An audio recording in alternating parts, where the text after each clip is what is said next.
Most of us are taught that the American story begins in 1492, with 3 ships crossing the Atlantic. Because of that timeline, it's easy to assume Islam is a recent arrival to the United States, a faith brought over entirely by 20th century immigration. But Arab maps and historical records point to a different possibility. Scholars have identified evidence of Muslim explorers navigating these waters long before European galleons arrived.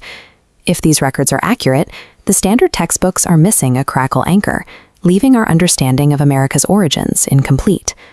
In the early 1300s, Abu Bakr II, the king of the Mali Empire, throned to lead a massive expedition into the Atlantic. This map illustrates natural oceanic currents off West Africa. Acting like massive conveyor belts, they carry fleets directly to the Americas.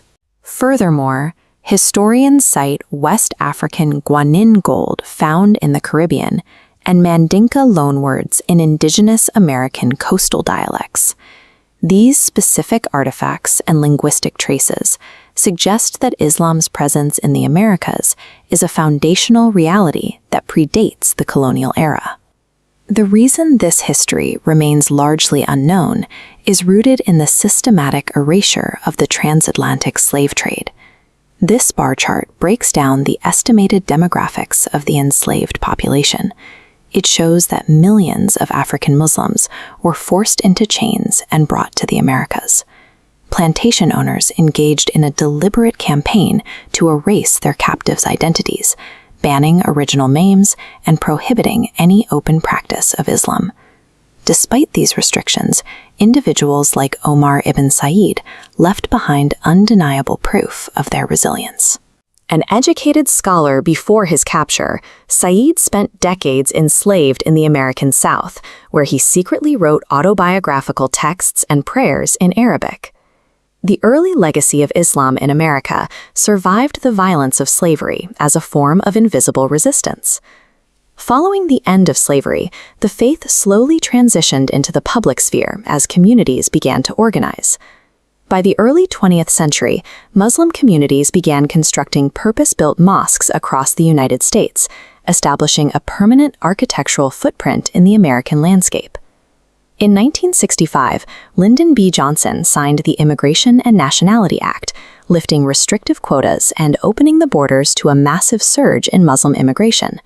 These new arrivals, combined with the descendants of those who had practiced in secret, rapidly expanding the American Muslim population.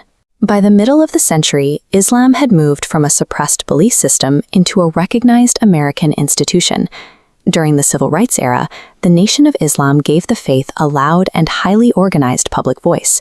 Malcolm X emerged as an intellectual powerhouse, propelling Islamic principles into mainstream political consciousness. Muhammad Ali made the faith globally recognizable, tying his religious identity to undisputed dominance in the ring and in culture. Icons like Kareem Abdul-Jabbar further normalized this presence, demonstrating success at the highest levels of American achievement.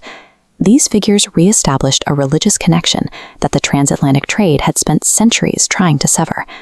This line graph tracks the trajectory of the Muslim population in the U.S. It shows a steep, accelerating upward trend, marking Islam as one of the fastest-growing religions in the country today. This modern growth represents a powerful arc of resilience, contrasting sharply with the silence forced upon millions centuries ago. Islam has moved from a strategy for survival into a defining force in American demographics. The faith remains central to the nation's ongoing story.